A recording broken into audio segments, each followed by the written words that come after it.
مشيت على الطريق اللي أنا رسمته لك خطوة خطوة.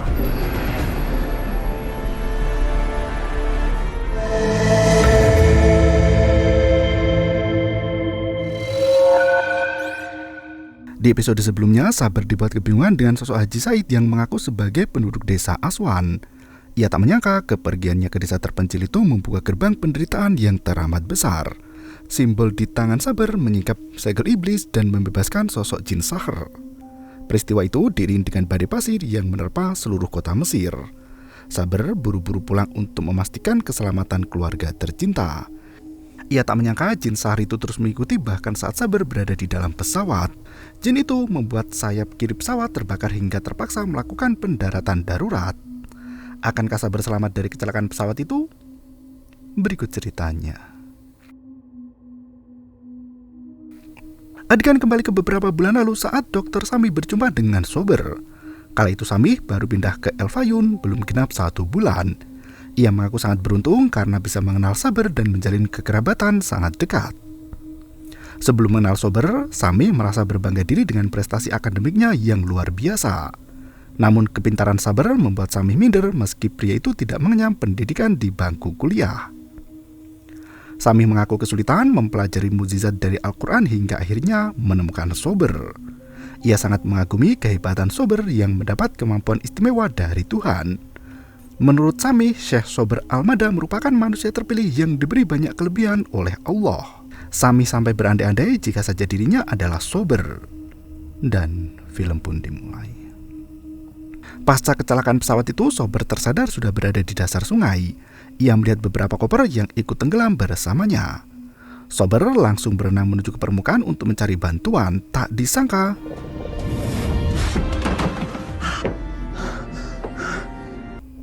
Sabar terbangun dari mimpi buruk saat tertidur di dalam pesawat. Anehnya, sekujur tubuh Sober basah kuyup seolah benar-benar tenggelam.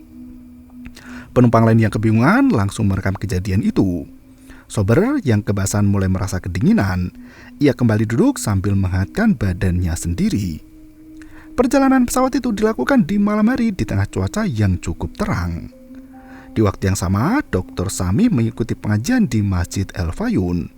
Syekh Sodik memberikan ceramah tentang Tadabu al-Ruqos, yaitu orang yang mencari pendapat paling ringan dan sesuai dengan keinginan tanpa mempedulikan apakah dalil itu kuat atau lemah.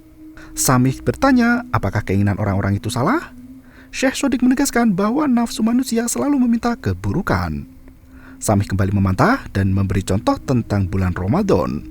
Ketika manusia bekerja sangat keras di siang hari dan hampir pingsan karena kehausan, manusia itu memilih untuk minum agar tidak jatuh sakit. Sami bertanya, apakah kehendak semacam itu termasuk ke dalam nafsu yang buruk? Syekh Sodik langsung membantah perumpamaan yang dikatakan Dr. Sami. Ia menjelaskan bahwa Allah memperbolehkan manusia untuk makan di bulan Ramadan jika kondisi tubuhnya sakit dan tidak kuat lagi. Syekh Sodik membacakan surat Al-Baqarah ayat ke-184 yang artinya, barang siapa di antara kamu yang sakit atau dalam perjalanan, maka wajib mengganti puasa sebanyak hari yang ditinggalkannya. Dan bagi yang tertimpa sakit hingga tak bisa berpuasa lagi, mereka harus membayar fidyah dengan memberi makanan untuk orang miskin. In kuntum ta'lamun. Sadaqallahul azim. Sadaqallah. Syekh Sodik melanjutkan ceramahnya bahwa puasa mengajarkan kita untuk tidak berlebihan dan tetap rendah hati. Dengan begitu, manusia akan menjadi lebih bermartabat dan mendapat kelembutan hati. Sami tertawa mendengar ceramah itu. Ia berbisik, warga sekitar masjid tidak akan memahami semua nasihat dari Sodik karena pembahasannya terlalu dalam. Sami berdiri dan bertanya pada jamaah masjid apakah mereka memahami apa yang dikatakan Syekh Sodik. Semua orang langsung menjawab jika mereka tidak mengerti sama sekali. Sami berkata bahwa Sodik selalu menasihati orang lain untuk berbuat baik. Namun, apakah Sodik sudah menjadi orang yang baik selama ini? Sami justru mendoakan Sodik agar mendapat hidayah dan petunjuk dari Allah. Pria itu pamit pergi diikuti oleh para jemaah yang turut meninggalkan area masjid. Di tempat lain, Sober sudah tiba di El Fayum dan langsung mampir ke rumah Dr. Sami. Bajunya yang basah sampai kering di perjalanan pulang malam itu. Rumah Sami terlihat ramai dipenuhi dengan warga yang antri untuk bertamu. Abdul Razak bekerja untuk Sami dan meminta Sober untuk menunggu seperti orang lain. Orang-orang itu hendak menimpa ilmu pada Dr. Sami yang merupakan tokoh terpelajar dan bisa membawa pada pencerahan hidup. Abdul Razak memberi penegasan bahwa Dr. Sami saat ini sedang pergi dan tidak ada di rumah. Sabar tak terima karena Dr. Sami dianggap sebagai ulama. Ia berusaha menyadarkan orang-orang bahwa mereka telah tertipu oleh sikap manipulatif pria itu, termasuk Abdul Razak yang sangat setia menjadi pengikutnya. Abdul Razak berusaha mengingatkan Sober bahwa Sober adalah murid baru Dr. Sami. Sabar langsung pergi begitu sepenggal ingatan muncul dalam benak. Di tempat lain, pria bernama Omar Fatih melakukan siaran live di akun TikToknya. Ia menceritakan insiden di dalam pesawat yang terbang dari Aswan ke Kairo. Semua penumpang di sana melihat seorang pria yang terbangun dari tidurnya dengan tubuh basah kuyup seperti baru saja tenggelam di dasar laut. Penumpang lain merekam kejadian itu hingga videonya viral di jagat maya. Mereka mempertanyakan dari mana datangnya air yang membasahi tubuh pria itu. Hasan tercekat melihat video Sober yang berada di dalam pesawat. Fatih mengaitkan kejadian itu dengan peristiwa beberapa tahun yang lalu. Menteri Arkeologi menemukan makam Fir'aun Sakor dan menugaskan syekh ternama untuk membaca Al-Quran di makam. Fatih menegaskan bahwa syekh yang membaca Al-Quran itu adalah Sober Al-Madah. Ia yakin pria di pesawat yang mengalami kejadian aneh itu adalah Syekh Sober yang bekerja sebagai guru bahasa Arab dan penyanyi religi. Fatih menegaskan bahwa Sober sering menyanyikan sholawat Nabi dan berbagai lagu religi lain di acara keagamaan. Ia menceritakan kisah lanjutan saat Sober berada di dalam makam. Saat itu, Sober terkunci selama beberapa hari di sana. Banyak orang mengatakan bahwa Sober terkena kutukan Fir'aun karena membaca Al-Quran di sana. Syekh Sober bisa keluar dari makam itu setelah terkunci seharian penuh. Pria itu keluar dengan selamat tanpa luka sedikit pun. Aisyah ternyata melihat video itu, begitu juga orang asing yang mengaku sebagai tetangga Sober. Setelah kejadian di makam Fir'aun itu, Sober menjadi sangat terkenal dan mendapat banyak klien yang butuh konsultasi. Sabar dinilai bisa meramal masa depan dan berbagai urusan gaib lainnya. Fatih juga menemukan bahwa adik Sober yang bernama Hiba diketahui membunuh ibu kandungnya sendiri. Hiba kabur dari rumah sakit jiwa setelah dinyatakan menderita gangguan kejiwaan. Di tempat lain, Hiba ikut menonton video yang membuat hatinya ketar-ketir tak karuan. Di tempat lain, Rahab berkunjung ke makam ayahnya Haji Golib. Ia melihat ada anjing hitam yang sedang menggali tanah. Karena penasaran, Rahab menghampiri tanah yang berisi bungkusan plastik hitam. Saat dibuka, ia menemukan kain berisi fotonya sendiri dibalut dengan berbagai media sihir. Rahab mulai berpikir bahwa selama ini dirinya terkena guna-guna cinta dan jatuh hati pada Sober Al-Madah. Rahab lari ketakutan, mengetahui kenyataan bahwa dirinya kena sihir dan langsung pulang. Di waktu yang sama, Hasan menemui ibunya untuk memperlihatkan video Sober yang viral di jagat maya. Ia menjelaskan dalam video itu, Sober terbangun di dalam pesawat dan dalam kondisi basah kuyup. Hasan berkata jika jin yang mengganggu Sober pasti akan mengikuti sampai ke rumah dan mereka lagi yang akan jadi korbannya. Hasan tak suka dengan kebiasaan Sober yang selalu mendekati api hingga membahayakan keluarganya sendiri. Tak berselang lama, Sabar tiba di rumah saat Hasan masih mengomel. Safa langsung menanyakan pada Sober tentang kejadian pesawat yang ramai dibicarakan warganet. Sabar menjelaskan bahwa semua kabar di internet tentang dirinya itu tidak benar adanya. Ia meminta Safa untuk tidak memikirkan hal itu karena tidak ada masalah yang terjadi dengan dirinya. Rahab baru tiba di rumah dan langsung mendapat sambutan hangat dari Hasan. Pria itu berkata bahwa video Sabar di pesawat sangat viral di internet dan jadi trending. Semua orang mempertanyakan bagaimana bisa seorang pria duduk dengan tenang di dalam pesawat dalam keadaan kering namun terbangun dari tidurnya dalam tubuh basah kuyup. Sabar menegaskan bahwa ia terbang bersama Dr. Sami ke desa Aswan untuk membantu seseorang di sana. Mereka selalu bersama hingga Dr. Sami menghilang begitu saja. Rahab tak bisa mempercayai cerita semacam itu dan didukung Hasan yang mulai lelah dengan ujian kehidupan.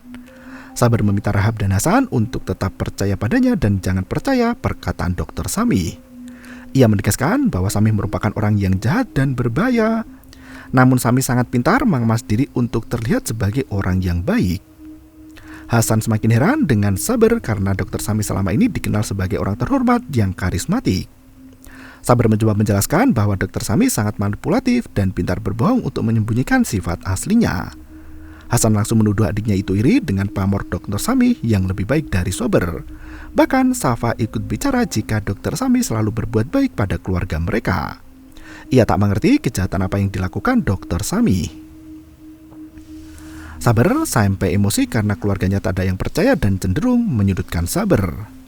ها ولا حاسن مين كان سبب طلاق انت ومراتك وكتبوا لي ليه عشان احنا مصدقين خير. Hasan menyalahkan Saber yang melarangnya cari uang hingga diceraikan Manal. Saber kembali menjelaskan cara Hasan mencari uang tidak benar dan penuh dengan tipu daya. Saber hanya ingin menyelamatkan sang kakak dari api neraka. Perdebatan itu seolah tak ada ujungnya. Saber meminta Rahab dan Safa untuk tidak bicara dengan Dr. Sami lagi saat mereka ikut pengajian. Hasan pamit pulang dan Saber melenggang ke rumah belakang. Saber merenung sambil mengingat sosok Dr. Sami selama ini.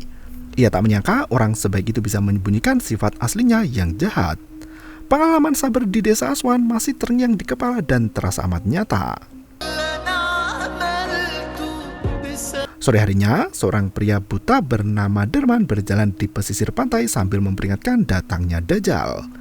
Ia bisa merasakan kedatangan akhir zaman dan menasihati umat muslim untuk membaca dan mempelajari surat Al-Kahfi sebagai senjata keimanan.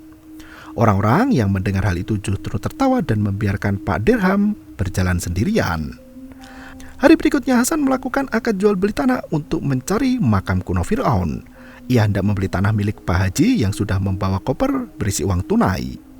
Nasnya, sang pemilik tanah tidak jadi menjual tanahnya karena sudah ditawar dengan harga yang lebih tinggi. Hasan terkejut bukan main dan bertanya siapa orang yang bisa membeli lebih dari angka yang ia tawarkan. Ternyata Zain sudah melakukan pembayaran sebagian dan menyingkirkan Hasan sebagai rival bisnisnya itu. لأنه واضح إنه لسه ما عرفنيش. تعجبني. طبيعي. ما أنا شخصية ملهمة. Di tempat lain, Kasia mengumpulkan para influencer untuk membuat berita trending. Ia mengundang mereka untuk datang ke kantor televisi dan menjalankan program berjudul The Trading Network. 6 influencer itu dibayar dengan gaji tinggi untuk proyek trading. Mereka dijamin mendapat 2 miliar untuk menjalankan proyek dari Kasia. Tanpa banyak tanya, 6 influencer itu langsung menandatangani kontrak termasuk si Fatih. Siang itu Rahab ketiduran di dalam kamar sambil menjaga Ezi, putra tercinta. Ia terbangun saat melihat ada seseorang berdiri di depan ranjangnya. Sosok itu adalah Dr. Sami yang menjelma sebagai ayah Rahab, sang haji golib. Arwah ayah Rahab memberi bisikan buruk dan berkata bahwa Sober menggunakan ilmu sihir untuk membuat Rahab jatuh cinta. Rahab tak mengerti mengapa Sober menggunakan ilmu sihir karena ia sendiri memang sudah jatuh hati sejak lama. Golib kembali mengingatkan kesalahan Sober di masa lalu yang dituduh membunuh ayah Rahab. Golib meminta Rahab untuk melihat dengan jeli tentang kebohongan besar yang ditutupi Sober. Saat Rahab kebingungan, Dr. Sami menampakkan jati dirinya. Ia memantarai mata Rahab agar tidur lagi dan menganggap semua itu sebagai mimpi. Malam harinya, diam-diam Zain menemui Manal untuk bermadu kasih berdua. أمال عرفتك فين؟ ركنتها بعيد عشان محدش يشوف. Manal rela parkir mobil di tempat yang jauh agar tidak ada orang yang melihatnya. Zain mempertanyakan sikap Manal yang belum memberitahu keluarganya tentang hubungan cinta mereka berdua. Manal mengaku takut melihat reaksi Hasan yang tahu dirinya bermadu kasih dengan Zain. Mendengar hal itu, Zain menegaskan bahwa Hasan tidak akan bisa menyakiti Manal lagi karena Zain akan selalu melindungi Manal. Zain meminta sang kekasih untuk segera memantapkan hati agar mereka bisa menikah dan menjalani kehidupan bahagia selamanya. أنت بس خدي خطوة. Esok harinya, Sober menikmati udara pagi di depan rumah. Dr. Sami muncul di belakang Saber sambil berkata bahwa ia baru saja memenangkan pertaruhan. ما فهمتش. Sami mengungkapkan bahwa ia sengaja menjadi teman Sober agar Sober mau melakukan apapun yang diinginkan. Saber masih mengelak dan berkata semua yang terjadi atas kehendak Allah. Sami berbalik menghina Sober sebagai orang yang arogan. Ia berkata simbol di tangan Saber sudah menghilang karena Saber membantunya untuk membuka gerbang neraka Sakor. Saber menegaskan peperangan yang dimulai Dr. Sami bukan sekedar peperangan dengan manusia tapi juga memerangi agama Allah. Sami tertawa sinis dan menegaskan terbukanya gerbang neraka bukan suatu akhir, melainkan awal dari penderitaan hidup yang sesungguhnya. Sami mencoba mengelabui Saber dan mengajaknya bekerja sama. Sabar tetap teguh pada keimanan dan menolak bergabung dengan setan. Ia tahu betul bahwasanya setan tidak hanya dari bangsa jin, tapi juga dari kalangan manusia. Sami sangat murka dengan penolakan itu. Ia menunjukkan wujud aslinya yang berasal dari neraka Sakor.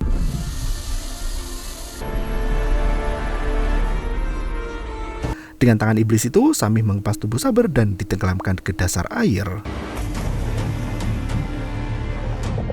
Sami menyembunyikan tangan iblisnya itu dan Sabar kembali berdiri di hadapannya dalam kondisi tidak basah.